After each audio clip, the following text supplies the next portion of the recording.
Fala, gente, eu aqui de novo no YouTube para trazer mais um conteúdo que pode edificar e aumentar a sua fé, tá? Hoje eu queria trazer um texto muito pequeno aqui, relativamente pequeno, uma história curta, que vai edificar grandemente a sua vida e eu tenho certeza que você vai aprender uma lição muito valiosa para que assim você não cometa exatamente o erro que o povo de Israel cometeu, tá? Em 1 Samuel 7, verso 3 e 4, diz o seguinte: Falou Samuel a toda a casa de Israel, dizendo: Se é de todo o vosso coração que voltais ao Senhor, tirai dentre vós os deuses estranhos e os astarotes, e preparai o coração ao Senhor, e servi a ele só, e ele vos livrará das mãos dos filisteus. Então os filhos de Israel tiraram dentre si os Baalins e os astarotes, e serviram só ao Senhor. Eu vou repetir: e serviram só ao Senhor.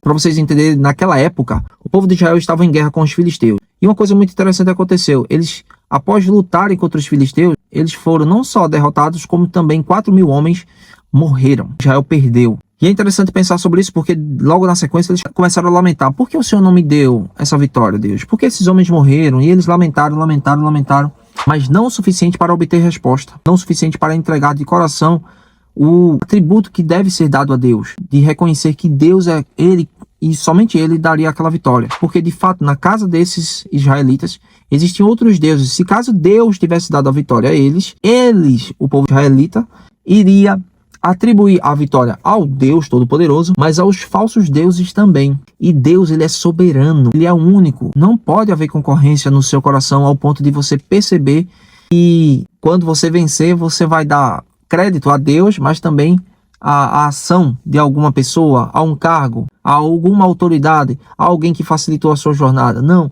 O reconhecimento de sua vitória deve ser exclusivamente de Deus, porque Ele é que dá a última palavra. E é nesse contexto que o povo de Israel perdeu a guerra, porque intrinsecamente eles não haviam ainda percebido que estavam cometendo um certo pecado ali, né? Enfim. Mas o grande detalhe é que no decorrer do texto avançou, eles pensaram o seguinte: nossa, e é aqui que vem a ideia humana. A estratégia de pensar que através de uma concepção humana, eles iriam alcançar e mudar o resultado, tá? Alcançar um resultado satisfatório. Eles pensaram: vamos trazer a Arca da Aliança para cá? E eles trouxeram a Arca da Aliança. E eles começaram a festejar e se alegrar. E tem um trecho aqui que diz algo bem relevante aqui, ó. 1 Samuel capítulo 4, verso 5. Sucedeu que, vindo a Arca da Aliança do Senhor ao arraial, rompeu todo Israel em grande brados, e ressoou a terra. Ouvindo os filisteus a voz de júbilo, disseram: que voz de grande júbilo é esta no arraial dos hebreus? Então souberam, olha só, souberam que a Arca da Aliança do Senhor era vinda no arraial. E se atemorizaram os filisteus e disseram: os deuses vieram ao arraial.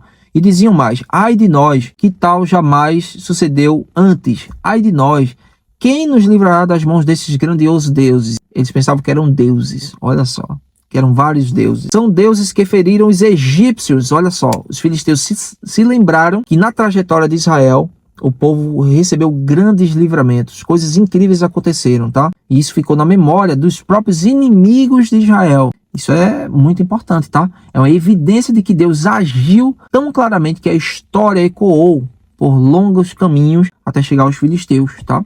Enfim, com toda a sorte de pragas no deserto. E aí eles dizem: sede fortes, ó filisteus, portai-vos varonilmente, para que não venhais a ser escravo dos hebreus, como eles serviram a vós outros. Portai-vos varonilmente e pelejai-vos. Então pelejaram os filisteus. Israel foi derrotado de novo, e cada um fugiu para a sua tenda.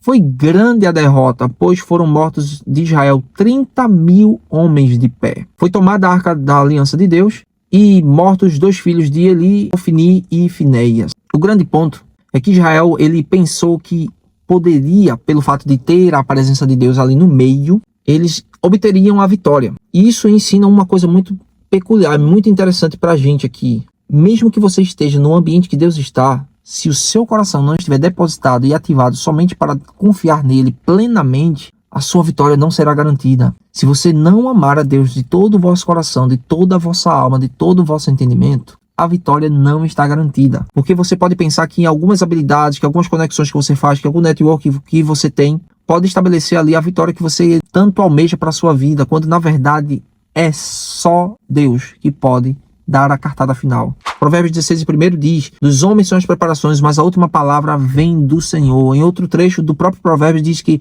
os homens preparam os cavalos, mas quem dá a palavra final a vitória é o Senhor. É dentro desse contexto que você precisa entender quais são os ídolos que estão atrapalhando a sua conexão com Deus, de confiar nele plenamente ao ponto de ele estabelecer a vitória que você precisa alcançar nele.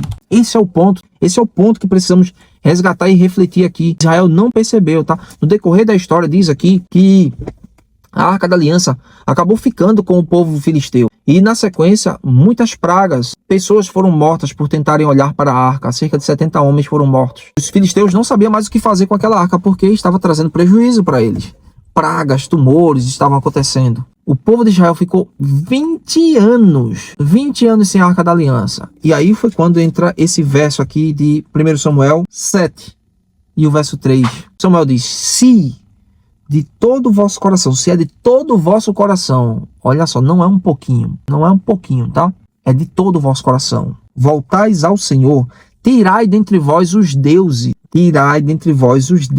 e preparai o vosso coração ao Senhor. E isso se sucedeu, tá?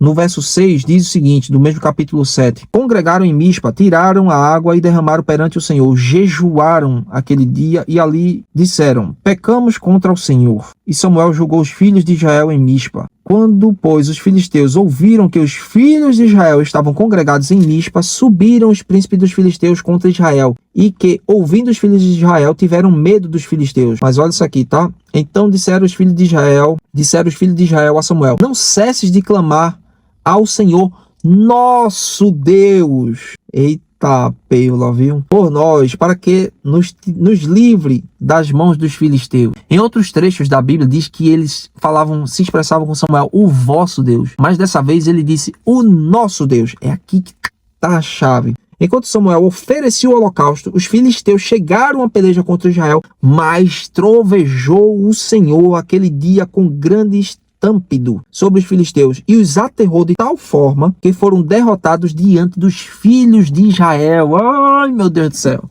Isso aqui é incrível. Meus irmãos, você precisa urgentemente depositar 100% a sua confiança em Deus. É 100%, não é 99%. É 100% a sua confiança em Deus, para que assim seja estabelecido o que Deus tem para o seu coração, o que Deus tem para realizar na sua vida. A Bíblia diz que os caminhos do Senhor são mais altos do que os vossos caminhos. Isso implica dizer que Ele tem coisas boas para te dar, para te oferecer, mas é preciso estabelecer uma confiança plena em Deus. Infelizmente, muitas pessoas acabam perdendo essa confiança porque a fé ainda não está plenamente edificada no Senhor. Não está, como diz o Salmo 1, né? Não está naquele homem que medita na palavra de dia e de noite e que estabelece ali a sua confiança no Senhor a ponto de ser plantado junto a ribeiros e dará o fruto na estação desejada. E tudo quanto fizer prosperará. Essa é a promessa, meu amigo. Essa é a promessa para você que está assistindo esse vídeo. Porque Ele, o Senhor, Ele tem coisas grandes, incríveis, que ainda você não sabe, mas você precisa clamar. Você precisa saber exatamente o que está concorrendo contra Deus no seu coração para assim alcançar a vitória que Ele tem para você, tá? Deus abençoe você, espero que você tenha curtido esse vídeo e até o próximo vídeo, se Deus quiser, e valeu!